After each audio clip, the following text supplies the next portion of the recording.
Hey, so last time I filmed one of these videos was pretty emotional, but it's safe to say that now I'm in a much better headspace, and I would like to say that I'm over 7 months cannabis and alcohol free.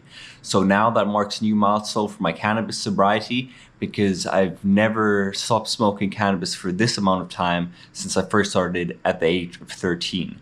So I think the longest period I've gone without smoking before is probably around 6 months, and now we are 7+ months. So that's a new milestone in my life in over a decade, which is pretty insane now if I think about it. I've had a lot of breaks here and there in the past, but I've been a pretty consistent smoker since I was like 16. Now I live in a country where cannabis is legal, which is Thailand, and I see dispensaries all around me. Like I've said in previous videos, there's literally a dispensary outside my condominium, less than 5 meters away when you turn left, and then like 10 meters away from that, there's another one. So I'm not tempted. I enjoy the smell, but I'm really not tempted to smoke because I know that it'll just hinder my productivity for me. It's detrimental to my growth and finding myself as a person, to be honest. Now I'm proud to also say that I recently reached the milestone of being tobacco and nicotine free for 2 years and 4 months. And if I could also get my alcohol and cannabis sobriety to be 2+ years, then that would be phenomenal, because then I would really be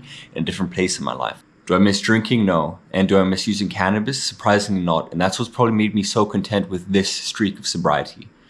Because I can't tell you how many times I've tried quitting drinking, I've tried quitting smoking weed, I've tried quitting smoking cigarettes in the past. I've had so many attempts, especially with cigarettes. I've probably had 100+ attempts before I finally stuck to this 2+ years. And now tobacco is not even in my thoughts. I always hated the smell of cigarettes, and I always hated the feeling unless I was drinking. But I always hated the smell of tobacco and how cigarettes were lingering on your clothes.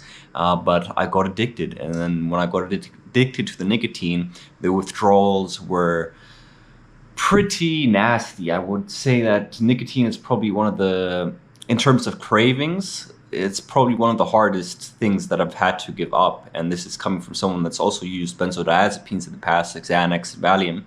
But yeah, cigarettes were really nasty and a hard habit to quit. But throughout all these streaks, I've always wanted this, what I now have. I've always wanted to be sober, but I've never been in a place mentally and probably spiritually where I was content with that sobriety. And if you watch the beginning of me documenting the sobriety series, it's almost like night and day where I'm at mentally.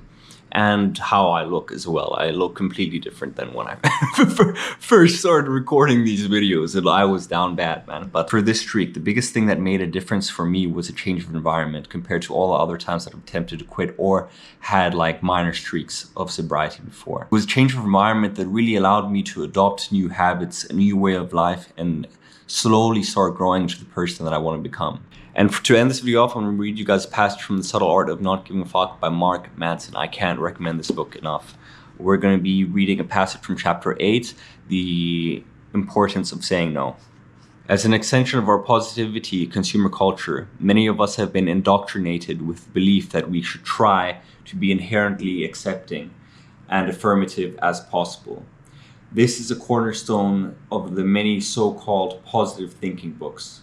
Open yourself up to opportunities, be accepting, say yes to everything and everyone, and so on.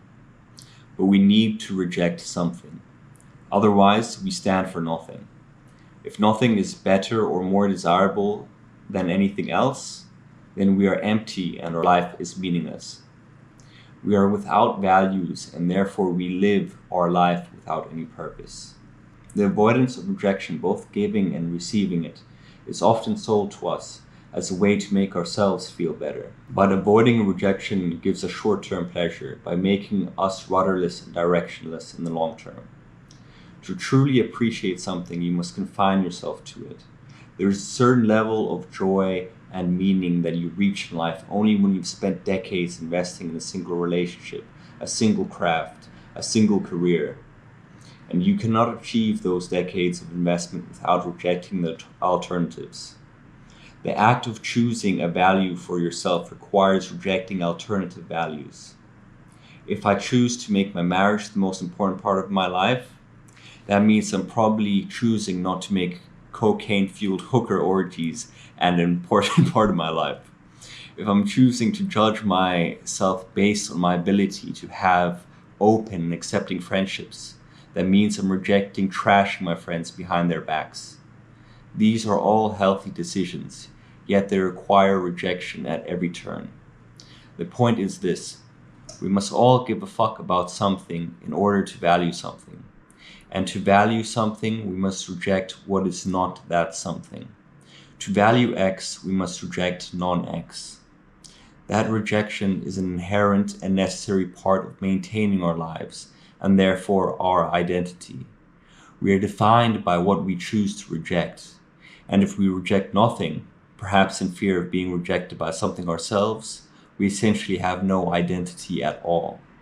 The desire to avoid rejection at all costs, to avoid confrontation and conflict, the desire to accept everything equally and to make everything cohere and harmonize, is a deep and subtle form of entitlement.